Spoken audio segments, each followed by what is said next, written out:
On today's edition of Early Look, I'm going to be previewing the June 24th main event featuring Ilia Topuria taking on Josh Emmett in the featherweight division. And this is going to be part of the UFC on ABC 5 card. It's the main event, 5 rounds, and thankfully this is not at the Apex. This is going to be at the VyStars Veteran Memorial Arena in Jacksonville, Florida, so there will be a crowd, which is awesome. This fight absolutely deserves it. If you haven't watched the show before, I'm going to go through a bunch of different stats, a bunch of different intangibles that may or may not have an effect on how you're picking this fight. I just like to look at every single option, and then at the end of this thing, I'll give you my pick and prediction. Let's start with a quick tale of the tape here. Josh Emmett, 18-3, Ilia Topuria, 13-0, 38 years old for Josh Emmett, 26 for Ilia Topuria, 5'6" to 5'7", 70-inch reach to 69. So physically pretty similar, but big age gap. And let's start first with the younger fighter, El Matador, Ilia Topuria, shall we? So you can see there, Topuria, like I mentioned there, 13-0. He's currently the number 9 ranked featherweight. He is 25 years old. He's 5'7" with a 69-inch reach. He'll have a 1-inch height advantage in this fight. He's also 12 years younger, so big age gap between the two. He's a BJJ black belt as well. And Topuria's got performance of the night 2 times against Jai Herbert and Bryce Mitchell, Mitchell being his last fight. You can see there, Topuria did not have an amateur debut. He went straight to the pros back in April of 2015. Emmett, at this point, by the time that Topuria made his professional debut, Emmett had 7 fights already in his career. So again, age gap kind of explains that a little bit. Did not make his UFC debut until October of 2020. And at that point, Josh Emmett had 9 UFC fights. So again, bit of an experience gap there in terms of UFC experience going into this fight. Topuria, like I mentioned, undefeated, 5-0, 5 stoppage wins in his career. Sorry, 4 stoppage wins, not 5. 4 stoppage wins there. You can see there, Damon Jackson, Ryan Hall, Jai Herbert, Bryce Mitchell. Went the distance in his debut against Yusuf Zalal. Some notable wins that he's had. He's really only had 2. We'll count Ryan Hall there just because Hall, got destroyed in that fight. That was a pretty notable win there. And then Bryce Mitchell, obviously in his last fight, very notable win here. Nothing against Jai Herbert or Damon Jackson. These are not ranked guys, so didn't really feel like that was too noteworthy. And then obviously he doesn't have any notable losses either. Ilia Topuria, that is. He hasn't had that many layoffs so far in his career because he's only had the 5 fights. But if you go from Damon Jackson to Ryan Hall, there was a 217-day layoff, and then going from Ryan Hall to Jai Herbert, there's a 252-day layoff. There's some stuff that happened in between. We'll talk about that in a sec here, but pretty active for the most part for El Matador. The Charles Jourdain fight, people forget that was supposed to happen. Topuria had some weight cut issues. Seems like those are behind him. He did make weight for the Bryce Mitchell fight, but that is one thing to kind of make a note of. And then I think people forget he was supposed to fight Voliev. But Voliev unfortunately having to withdraw from that fight. It's too bad we didn't get that one. That would be a really exciting fight there. One thing with Ilia Topuria, and same thing with Josh Emmett, is that Topuria has been in multiple weight classes. So we're going to go through those here quickly because I do think it's a little bit relevant to this fight. Topuria has actually fought 1 time at bantamweight. He's fought at catchweight twice. He's had 1 at 141 pounds and 1 at 139.4. That was for Cage Warriors, actually, that catchweight fight he had. He's fought 8 times at featherweight, and he's fought 1 time at lightweight, which was that fight against Jai Herbert.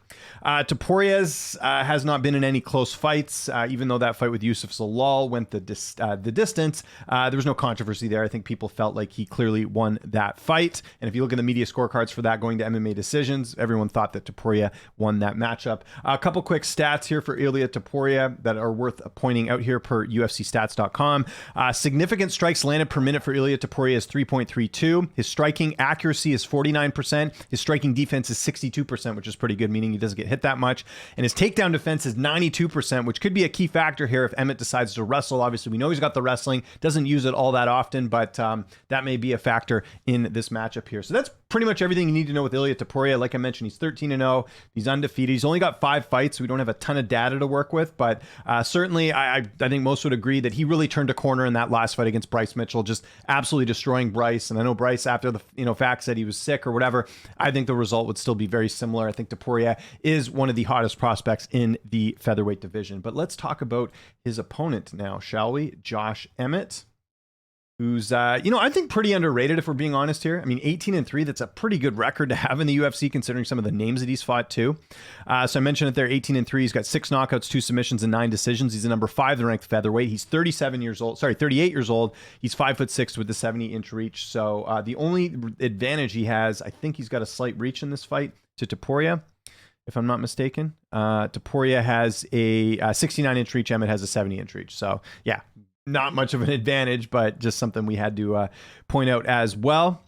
He's a BJJ purple belt. He trains at a Team Alpha Male. Emmett made his amateur debut way back in July of 2011, made his MMA debut, professional debut back in October of 2011, that same year, and then made his UFC debut in May of 2016 when he fought John Tuck. So there we go. Won a split decision in that fight. Emmett is 9-3 in his UFC career. Some notable wins include Ricardo Lamas. He knocked him out in that fight, although I think that was the fight he missed weight.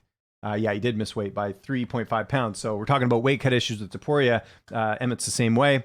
And then he fought, he got a couple other nice wins. Michael Johnson was a great win. Mirsad Bektic, who was 13-1 at the time. That was a good win. Shane Burgos, who we know now is in PFL. Dan Ige was a good win. Close fight, though. We'll talk about that in a sec. And Calvin Kattar. So he's had a couple notable wins throughout his career, but that's expected with how many times he's fought. Some notable losses that he's had. He's only had 3. We'll just mention them all here. Not necessarily notable. Des Green lost to him, former UFC fighter. Jeremy Stevens got finished in that fight, and then obviously getting finished in his last fight with Yair Rodriguez, which was for the interim featherweight title as Volkanovski moved up to fight Islam Makhachev. I mentioned Topuria being in different weight classes. How about Josh Emmett? We'll go through some of the weight classes that he's been in. He's fought 11 times, I think 12 times actually at featherweight, 7 times at lightweight, and has had 2 catchweight fights, one at 168 and one at 148.5, which was the Lamas fight, which I mentioned. One thing with Emmett, maybe the reason we haven't seen him, fight for a title. Well, he had a title opportunity in his last fight, but one of the reasons he's been kind of held back a little bit is because he's had a lot of layoffs here. So we're going to go through those right now. Going from Jeremy Stevens to Michael Johnson, there was a 399-day layoff. Of course, he got injured in that fight with Stevens. I believe he hurt his something to do with his face, like broke a bone there or something. So he was out for a while there. Then going from Bektic to Shane Burgos, there was a 343-day layoff. Going from Burgos to Dan Ige, there was a 539-day layoff in that one. There was a layoff from Ige to Kattar. There was a 189-day layoff. And then going from Kattar to Rodriguez, there was a 238-day layoff. So Emmett, I'm sure, would like to be more active. A lot of that's been injury related. As well. So that's just one thing to kind of keep in mind when looking at this. He's only had 2 fights that have actually knocked him out of matchups. He's supposed to fight Jeremy Kennedy at UFC on Fox 21. He had an injury in that fight, which is undisclosed. And I think people forget he was supposed to fight Arnold Allen back in January of 2020. Too bad that fight didn't happen. Maybe that accelerates Armin's move up the division a little bit more if he wins that one. But that was at UFC on ESPN Plus 24. Emmett again having an undisclosed injury in that fight. Let's talk about some of his close fights here. Very noteworthy. Des Green. So he fights Des Green in Buffalo. Des Green's from Buffalo. It was a close fight, split decision. The media scorecards do give them all to Des Green, but I still thought that personally was a close fight that I had sort of noted down. The Dan Ige fight is one that people point to. That was UFC 269. I went back and looked at the media scorecards for that. 7 media members scoring the fight for Emmett, 6 scoring it for Dan Ige. So again, maybe he doesn't win that fight. Calvin Kattar is the one that everyone talks about. People talks about it being a robbery. I thought it was a very close fight. I don't think it was a robbery. But looking at the media scorecards for that one, that was back at UFC Fight Night in June of 2022. 5 media members scoring the fight for Emmett, 14 scoring the fight for Kattar. So again, majority feeling like Emmett did not deserve to win that fight. And a couple stats here for you with Josh Emmett per UFCstats.com. Significant strikes landed per minute is 4.17, which I believe is higher than Topuria. Topuria is at 3.32, and his striking accuracy though is 37%, which is not very good. And then his striking defense is 62%, which is kind of like Topuria's, and his takedown defense is 58%. Although I don't know if we'll see too many takedowns in this fight, but we'll see. It's going to be interesting here. Couple quick notes on this fight before I give you my pick. This is going to be the first 5-round fight for Ilia Topuria. Emmett obviously had one in his last fight, and he's had a couple main events as well, so that'll be interesting. One little area of concern here for the people backing Topuria, and by the way, Topuria, a big favorite here. If you look at the odds, he's about minus 300, and I get it. Like, I think he should be the favorite here with what he did to Bryce Mitchell in his last fight. And he's fighting a guy in Emmett who, like I said, 12 years older than him. But one thing I want to point out with Topuria, that Jai Herbert fight, that still sticks out to me a little bit. And I know that was a short notice fight. I know that was up a weight class, but he almost got finished in that fight. And that was a little bit concerning. And he's fighting a guy now in Emmett who I think has some of the best power at 145. Like, as far as like one punch knockout power, Josh Emmett has that.